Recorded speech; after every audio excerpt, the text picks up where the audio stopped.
சாதி மத பேதங்களுக்கு அப்பாற்பட்டதுதான் காவல்துறை என்ற நிலையில் சென்னை மயிலாப்பூர் காவல் நிலையத்தில் வளாகத்தில் பௌத்த மதத்தை நிறுவிய வரும் துறவியுமான புத்தருக்கு சிலை வைக்கப்பட்ட சம்பவம் தமிழக காவல்துறை எந்த அளவுக்கு தரம் கெட்டு செயல்படுகிறது என்பதற்கு சாட்சியாக உள்ளது. என்ன நடந்தது விரிவாக பார்க்கலாம் இந்த செய்தி தொகுப்பில். காவல்துறையின் பவர் சென்டர்களாக தமிழக சட்டம் ஒழுங்கு ஏடிஜிபியான டேவிட்சன் ஆசிர்வாதமும் உளவுத்துறை ஐஜியான செந்தில் வேலனும் ஒட்டுமொத்த காவல்துறையையும் ஆட்டிப்படைப்பதாகவும் ஆட்சி நிர்வாகத்திலும் அவர்களின் தலையீடுகளும் குறுக்கீடுகள் தலைவிரித்தாடுவதாகவும் தொடர்ந்து குற்றச்சாட்டுகள் எழுந்து வருகிறது.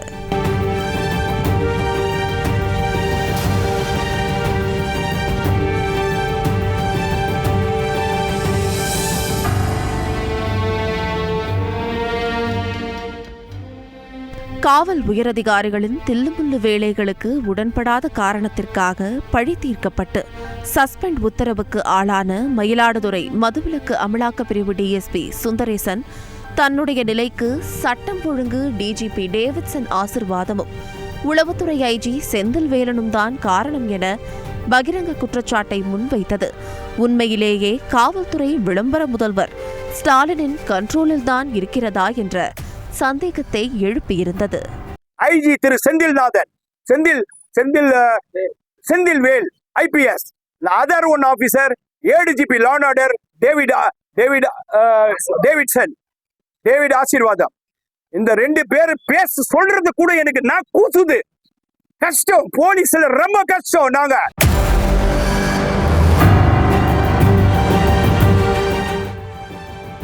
17 வயது சிறுவனை கடத்திய வழக்கில் முழு காவல் சீருடையில் இருந்த ஏடிஜிபி ஜெயராமனை நீதிமன்றத்தில் வைத்தே கைது செய்யப்பட்ட விவகாரத்திலும் காவல்துறையின் பவர் சென்டர்களாக இருப்பவர்களின் பழி தீர்க்கும் படலம்தான் பின்னணியில் இருப்பதாக செய்திகள் பரவியது.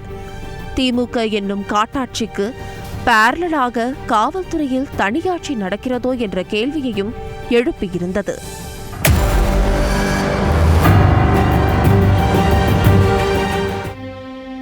இதில் ஆட்டை கடித்து மாட்டை கடித்து இறுதியில் மனிதனையே கடித்த கதையாக அமைந்திருந்தது திருப்புவனம் அஜித்குமாரின் கஸ்டோடியல் மரணம். அதாவது நகைகள் காணாமல் போனதாக திருப்புவனம் காவல் நிலையத்தில் பதிவு செய்யப்பட்ட வழக்கில் மானாமதுரை டிஎஸ்பி சண்முக சுந்தரம் நேரடியாக இறங்கி 6 பேர் கொண்ட ஸ்பெஷல் டீமை அமைத்ததன் பின்னணியில் இருக்கும் அந்த உயரதிகாரி யார் என்ற கேள்விக்கு இன்னும் விடை கிடைக்காமல் உள்ளது. நெல்லை பாளையங்கோட்டையில் கவின் என்ற இளைஞர் ஆணவ கொலை செய்யப்பட்ட விவகாரத்தில் மாற்று சமூகத்தை சேர்ந்தவராக அறியப்படும் பாளையங்கோட்டை காவல் ஆய்வாளர் காசி பாண்டியன் மீதே புகார்கள் எழுந்தது. தமிழக காவல்துறையில் சாதி ரீதியிலான ஆதிக்கமும் அதை சார்ந்த குரூப்பிசமும் தலைவிரித்து ஆடிக்கொண்டிருப்பதாக மிக ஆபத்தான குற்றச்சாட்டுகளை எழுப்பியிருந்தது.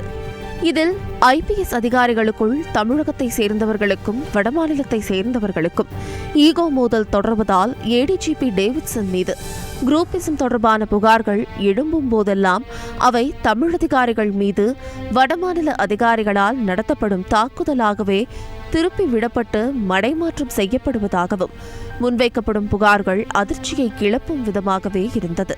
இப்படியான சூழலில்தான் சாதிமத பேதங்களுக்கு அப்பாற்பட்டு சட்டத்தை நிலைநாட்ட வேண்டிய காவல் நிலையத்தின் வளாகத்தில் புத்தருக்கு சிலை வைக்கப்பட்ட சம்பவம் காவல்துறையில் எந்த அளவுக்கு குரூப்பிசம் பிரயோகிக்கப்படுகிறது என்பதற்கு மேலும் ஒரு காட்சியாக அமைந்துள்ளது.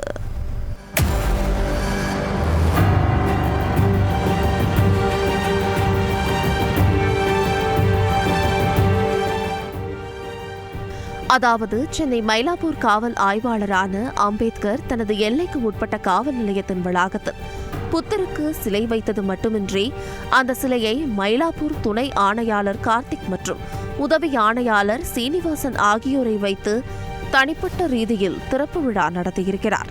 அது மட்டுமா, சிலையை திறந்து வைத்து விழாவை சிறப்பித்த துணை ஆணையாளர் மற்றும் உதவி ஆணையரின் பெயர்களை சிலையின் கல்வெட்டில் பொறித்து நீங்கா புகழையும் தேடி தந்திருக்கிறார்.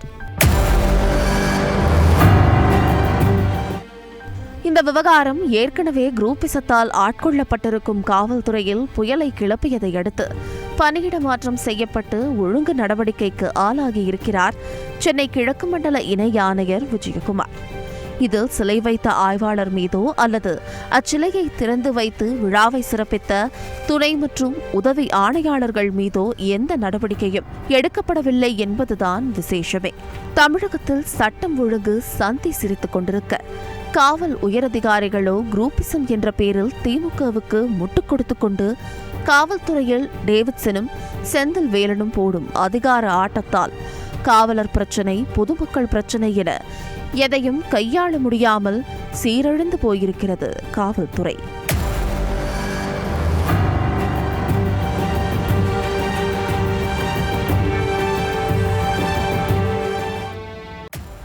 இது அனைத்திற்கும் சமீபத்தில் எந்தவித விதிமுறைகளையும் பின்பற்றாமல் தான் தோற்றித்தனமாக பொறுப்பு டிஜிபி நியமிக்கப்பட்டிருப்பதே சிறந்த உதாரணமாகவும் உள்ளது.